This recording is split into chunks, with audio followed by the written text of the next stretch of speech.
ಸ್ವಾಮಿ ಇದೇನು ನಾವು ನಿಮಗೆ ನಮಸ್ಕರಿಸಿದ ಮೇಲೆ ನೀವು ಆತ್ಮದ ಮಾಡಬೇಕಾಗಲಿ. ಆತ ಬಿಟ್ಟು ತಾವೇ ಮೊದಲು ಆತ್ಮದ ಮಾಡಿದರೆ ನಮಗೇನು ಅನರ್ಥ ಜರುವಂತೆ ಕಾಣುತ್ತದೆ. ಸ್ವಾಮಿ ಸಜ್ಜನ ಬನ್ನಿ. ಅಹೋ ಹರಿಚಂದ್ರೇ, ನೀನು ಹಾಗೆ ಭಾವಿಸಬೇಡ. ಆ ದೂರದಲ್ಲಿ ನಿನ್ನ ನಮಸ್ಕಾರವನ್ನು ನಾನು ಸ್ವೀಕರಿಸಿದೆ, ಆಶೀರ್ವಾದ ಮಾಡೋದು ಅಷ್ಟೇ. ಆಗಲ್ಲ ಸ್ವಾಮಿ, ತಾವು ಬಂದು ತಕ್ಷಣವೇ ನಾವು ವಂದಿಸಿದ ಅನಂತರ ಆಶೀರ್ವಾದ ಮಾಡಬೇಕಾಗಲಿ. ಈ ರೀತಿ ಆಶೀರ್ವಾದ ಮಾಡಿದರೆ ನಮಗೇನು ಕೆಡಗಾಲೆಂದು ಭಾವಿಸಿದೆ. ಸ್ವಾಮಿ ಸಜ್ಜನ ಪ್ರೇಮಿ. ಮಹಾರಾಜ, ಅಹೋ ಹರಿಚಂದ್ರೇ, ನೀನು ಹಾಗೆ ಭಾವಿಸಬೇಡ. ಆತುರದಲ್ಲಿ ನಿನ್ನ ನಮಸ್ಕಾರವನ್ನು ನಾನು ಸ್ವೀಕರಿಸಿದೆ, ಆಶೀರ್ವಾದ ಮಾಡಿದ ಅಷ್ಟೇ. ನೀನಂತ ದಾನಶೀಲನೆಂದು ಕೇಳಿ ನಿನ್ನಲ್ಲಿಗೆ ನಾವು ದಾನದ ಬೇಡಲು ಬಂದಿತ್ತು. ನೀನಂತ ದಾನಶೀಲನೆಂದು ಕೀರ್ತಿ ವ್ಯಾಪಿಸಿರುವುದರಿಂದ ನಮ್ಮಂತ ಯಾಚಕರು ಮೇಲಿಂದ ಮೇಲೆ ಬಂದು ನಿನ್ನನ್ನು ಕೋರುವರು. ಯಾಚಕರ ಕೋರಿಕೆಯಂತೆ ಆಗ್ರಹರಾಗದೆ ಮನೋನಿಗ್ರಹದಿಂದ ಆಗ ಬಾ ಹೋಗಿ ಬಾ ಎಂಬ ನಮನವನ್ನು ಹೇಳದೆ ಕಟ್ಟಡವ ಕೊಡಗೊಳ್ಳುವ ಐಶ್ವರ್ಯಶಾಲೆಂದು ನಾವು ಇಲ್ಲಿಗೆ ಬಂದಿದ್ದು.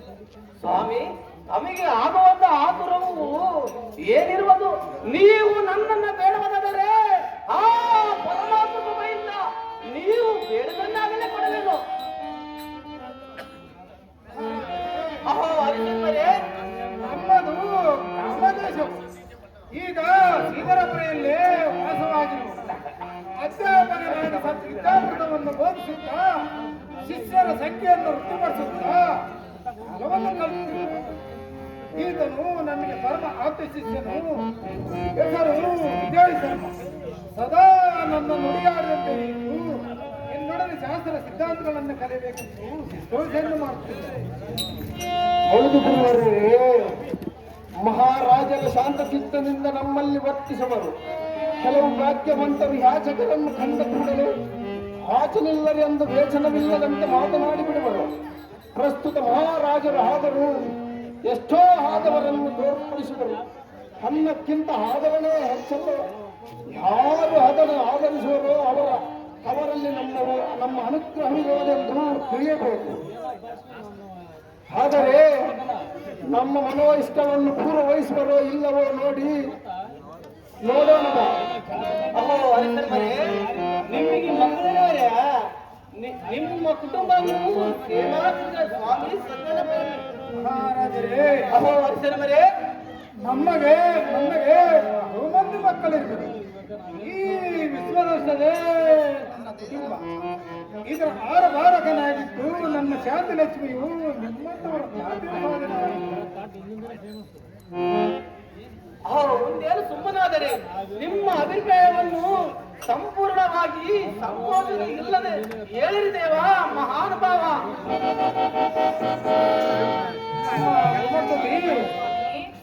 ನನ್ನ ಮಗನ ಲಗ್ನ ಭಾರ ಮಾತ್ರ ನೀನು ಒಪ್ಪಿಸಿ ಸಂತೋಷ. ಆದರೆ ಮೈರತ್ತಿದ ಮಹಾರಾಜರು ನಾನು ಬೇಕಾದ್ದು ಬೇಡವೆಂದು ವಚನವನ್ನು ಕೊಟ್ಟಿದ್ದರು.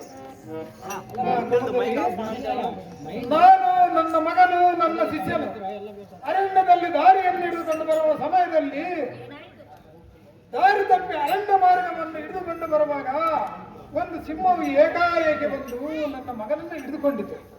ಅದು ನನ್ನ ಮಗನನ್ನು ಕೊಲ್ಲದೆ ತನ್ನ ಮುಂಗಾರುಗಳಲ್ಲಿ ಸಿಕ್ಕಿಸಿಕೊಂಡು ಹೇ ಇಬ್ರೋತ್ತಮ ಏಕೆ ಸಿಕ್ಕಿಸಿ. ಅಯ್ಯೋ, ಮುಂದಿನ ಸಂಗತಿ ಏನಂದು ಹೇಳಿದೆ? ಅಹೋ ಇಬ್ರೋತ್ತಮರ, ಅಹೋ ಮಹಾರಾಜರೇ, ಮುಂದಿನ ಸಂಗತಿ ಏನಬಹುದು ಸದವಾಗಿ ತಿಳಿಸಿರಿ. ಮಹಾರಾಜರೇ, ಅಹೋ ಹರಿಚಂದ್ರೇ, ಆ ಸಿಂಹವು ಸಿಂಹ ಹೇಳಿದ್ದೇನೆಂದರೆ,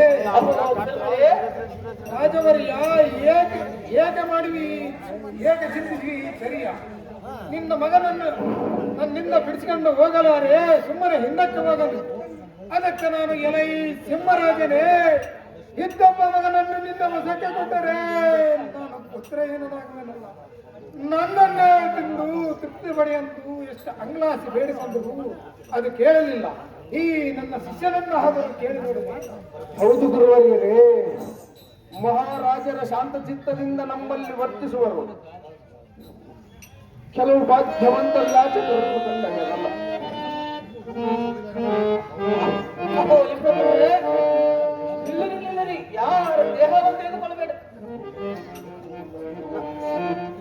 ಅಹೋ ಇಬ್ಬರೇ ನಮ್ಮ ರಾಜ್ಯದಲ್ಲಿ ಈ ಪೂರ್ವ ಜನರೇ ಇಲ್ಲ, ಇದ್ದರೂ ಅವು ಯಾರನ್ನು ಬಾಧಿಸುವುದಲ್ಲ.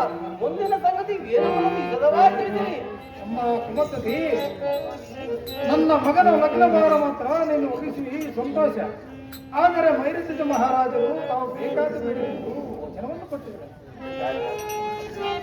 ಸ್ವಾಮಿ, ಮಹಾರಾಣಿ, ಏನು ವಾರವು ಬೇಕಾಗಿರುವುದು ಅದನ್ನು ನನ್ನ ಮುಂದೆ ವಿಸ್ತಾರವಾಗಿ ಹೇಳಿ ಸ್ವಾಮಿ. ಸಜ್ಜನ ಪ್ರೇಮ, ನನ್ನ ಮಗನ ಲಗ್ನ ಭಾರ ಮಾತ್ರ ನೀನು ಒಗಿಸಿರಿ ಸಂತೋಷ. ಆದರೆ ಹಿರಿಯ ಮಗನ ಭಾರ ಮಾತ್ರ ನನ್ನ ಪಾಲಿಗೆ ಬಂದಿದೆ. ನನ್ನ ಮಗನ ಲಗ್ನದಕ್ಕೋಸ್ಕರ ನಿಮ್ಮಂತವರನ್ನು ಧನ ಸಹಾಯ ಮಾಡಿದಂತೂ ಕೇಳಲು ಬಂದರು ಅಷ್ಟೇ. ಮಹಾರಾಣಿ, ನಿಮ್ಮ ಮಗನ ಲಗ್ನ ಮಾಡುವ ಭಾರ ನಮ್ಮದೇ ಇರುವುದು. ನೀವ್ಯಾವ ಚಿಂತೆಯನ್ನು ಮಾಡಬೇಡಿರಿ ಸ್ವಾಮಿ. ಸಜ್ಜನ ಪ್ರೇಮ, ಇಬ್ಬರೇ ನಿನ್ನ ಮಗನ ಪ್ರಾಣವನ್ನು ಉಳಿದುಕೊಳ್ಳಬೇಕಾದರೆ ನನ್ನಿಂದ ಆ ಸಿಂಹನಿಗೆ ಏನಾದರೂ ಬೇಸಿಗೆ ಇದೆಯಾ? ಅಂಜನೆ ಹೇಳು.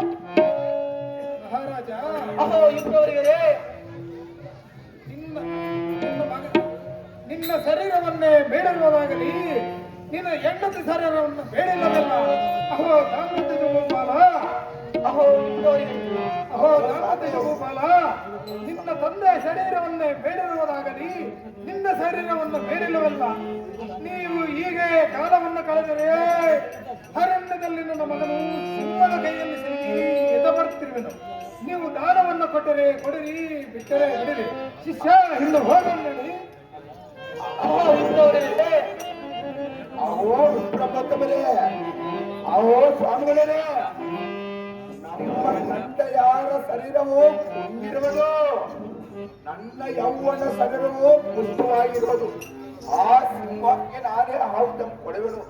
ಯಾಕಂದರೆ ಅಹೋ ಸ್ವಾಮಿಗಳ ತಂದೆ ಮಕ್ಕಳ ಭೇದವಿಲ್ಲ. ಹಿಂದಕ್ಕೆ ಶ್ರೀರಾಮಚಂದ್ರನು ಆ ಭೀಷ್ಮನು ಚಂದ್ರ ಪರಿಪಾಲನವಾಗಿ ಕೀರ್ತನೆ ಪಡೆವರು. ನಾನು ಕೂಡ ಅವರಂತೆ ಕೀರ್ತನೆ ಪಡೆವೆನು. ಸ್ವಾಮಿ ಸಜ್ಜನ ಪ್ರೇಮಿ, ಬಲವನ್ನಿಂದ ಕೊಟ್ಟರೆ ಎಷ್ಟು ಮಟ್ಟಿಗೆ ಕೊಟ್ಟೆವು. ಅತಿಥಿ ಅಭ್ಯಾಸವನ್ನು ಸಕ್ಕರಿಸಲು ನಮ್ಮಂತ ಓಸುವರಲ್ಲದೆ ಮುರಗಳು ಏನಾದರೂ ಉಪಯೋಗಿಸವ. ಈ ಕಾಯವು